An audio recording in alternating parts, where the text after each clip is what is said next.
In this bass lesson, you're going to learn the 5 ingredients that the best bass lines in the world use to sound so damn good.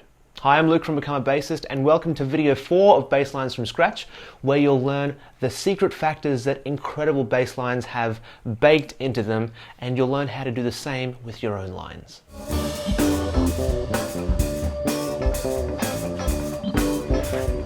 Ever wondered what makes a bass line so good?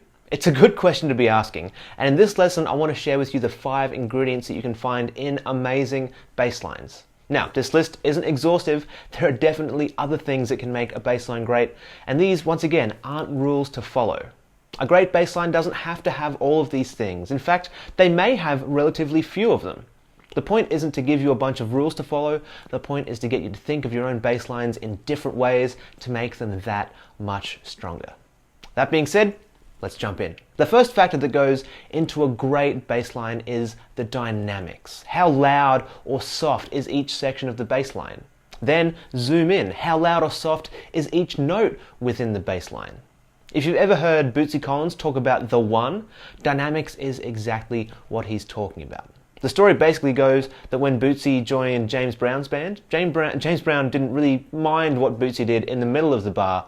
All he wanted was a really strong beat 1 at the start of every phrase. I'll put a link in the description with Bootsy explaining it, because he can do it in a way cooler way than I can. So instead of giving all the notes the same weight and the same treatment, you can pick your places to really give it some and when to kind of back off a little bit. In the case of James Brown, he wanted a really strong beat 1, and you can really hear it well in his song Get Up Off of That Thing. The bass line goes like this.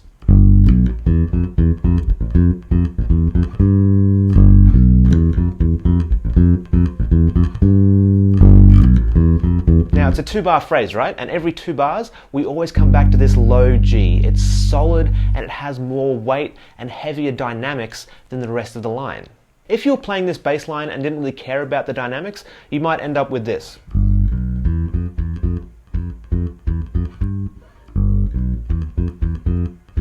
It kind of works, but it also is just kind of lame.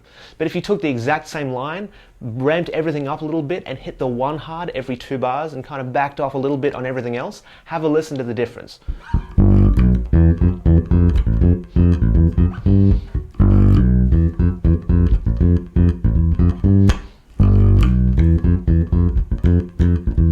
Now, I'm kind of exaggerating a bit here, but the second one has way more impact. And if you do this, by the way, drummers are going to love you. When this works, almost nothing feels as good, and it all comes from just focusing in on the dynamics of the line. Simple. The second factor is density and space. Every great bass line will use different levels of density and space. Basically, how much of the time is the bass playing, and when it is it playing a lot of notes or relatively few notes? In general, the greater the amount of time you're playing and the more notes you play, the higher the intensity will be. And if you play for less of the time and play less notes, obviously the intensity kind of drops right off. So let me show you an example. I've got a track to play with right here, just a real basic drum track. A dense line might be something like this.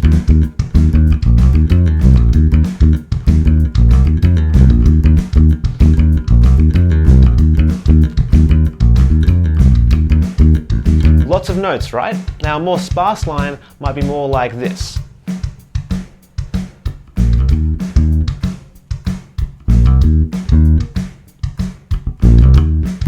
Much less. Yeah, something in the middle might be this.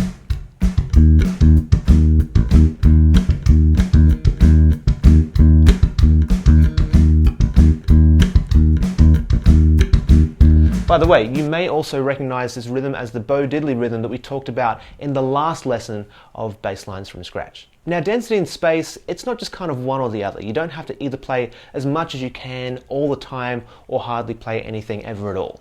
It's a spectrum, and the deeper you can go on either side of that spectrum, the better your ability will be to create great bass lines. So learn to create really dense lines. Learn to be comfortable with incredibly sparse lines as well. So far we've just kind of talked about the density of the bass line in a section, but you can also take a bigger picture view as well and think about the level of density between different sections of a song. One person that does this especially well is guitarist and producer Mark Ronson. If you listen to tons of his stuff, he's always very carefully choosing his moments for the bass to play versus when the bass drops out. A great example is his version of Valerie. The bass is in from the very start all the way through the first verse, the pre-chorus, the chorus, but then when it gets to the second verse, the bass just stops playing for a full 8 bars. Now what does this do for the song? Well, the bottom has just kind of fallen out, so it really brings the intensity down after that first chorus. But then when the bass comes back in, the whole track lifts up again. It kind of slingshots the energy back up. Now, not playing can be one of the most effective things you do as a bass player. It's something I have to get kind of more comfortable with personally myself. With that being said, let's move on to ingredient number 3. Have you ever heard the phrase that variety is the spice of life? Well, it's true in bass lines as well. Every truly great bass line is going to have a ton of variety in it. And there will often be variety in multiple aspects of the line. There'll be variety in the rhythms that get used, the notes, the articulations, the sounds, basically everything. One of my favorite examples of variety in a single line is the Jackson's 5, I Want You Back. Have a listen and see how much variety you can hear in there. 3, 4.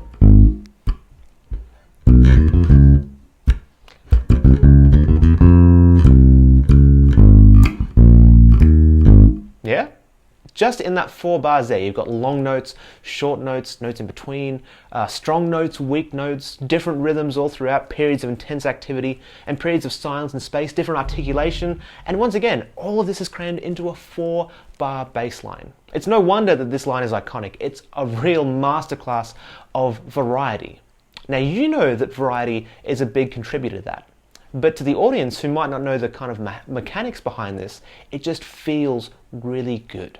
When you're making your own bass lines, inject some variety into what you're doing by actually thinking about these things consciously. A lot of people just kind of play without thinking, without asking, what does the music want? Ask yourself if the music is improved by changing things up. Can we make the notes longer, make the notes shorter? Does dropping out for a section make sense? Even if you're playing a simple kind of straight up 8th note bass line, you can change up the attack or the weight of the notes to add some more variety. So instead of doing something like this, you get something like this.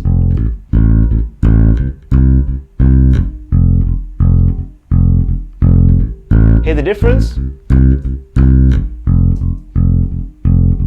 It's super subtle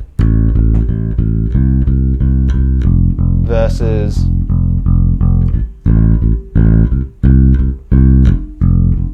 like I said, subtle change makes a huge difference. This is the kind of stuff that your audience will really enjoy without ever knowing that it's you doing it. Even some musicians may not pick up on it, and that's fine. As long as the music sounds good and feels good, then you have done your job. Factor number 4 is the tone of the bass, the actual sound that you want for the song. Now, there's no one magic bass tone that will work everywhere, no magic amp settings or bass settings. In fact, depending on where you're playing, your sound will have to change. There usually is, however, a good sound for the song. Again, you want to ask, what does the music want? If you're playing kind of high energy slap stuff, you probably want a really kind of bright, snappy sound. Yeah, if you're playing some dirty blues or maybe some reggae, you maybe want your sound to be a bit more mellow. You might go.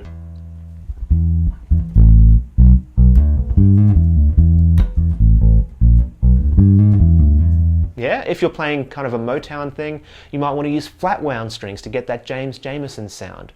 An upright bass is going to make a jazz band sound much more authentic because of the tone of the instrument.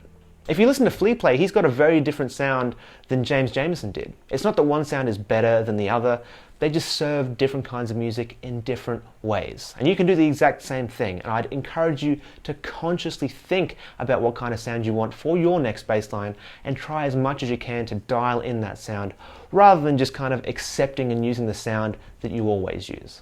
The final factor we'll be talking about today is time feel, sometimes just called feel.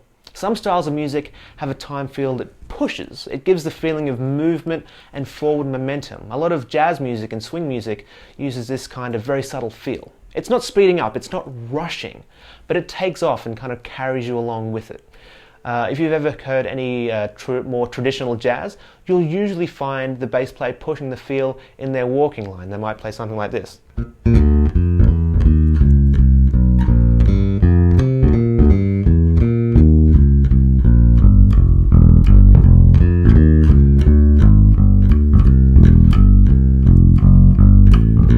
you hear the momentum in something like that? To me, it kind of feels like if you drive, you're kind of over the speed limit and you know there's speed traps around. It creates a certain amount of tension and excitement. And if that's the kind of feeling you want in your bass line, then you can try pushing the feel ever so slightly. Now, the kind of opposite of pushing is laying back, also called sometimes sitting back or behind or in the pocket. Again, it's not slowing down, it's not dragging, but the time feel is really nice and relaxed, and it feels like something you can just kind of sit in and feel really good. It's probably a bit more common to hear a laid-back kind of feel in more modern music, perhaps because it's a bit less demanding on the listener. A good example of a style that's really laid back is reggae music. So if you listen to something like this,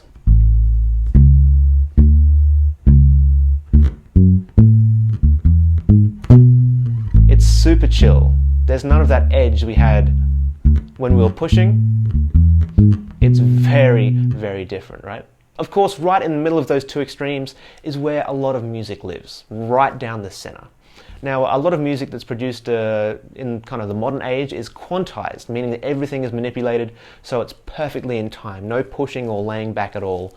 This kind of started in the 80s with the first drum machines where the human element kind of got taken out of some music, but that's kind of fallen out of fashion for a lot of musicians these days.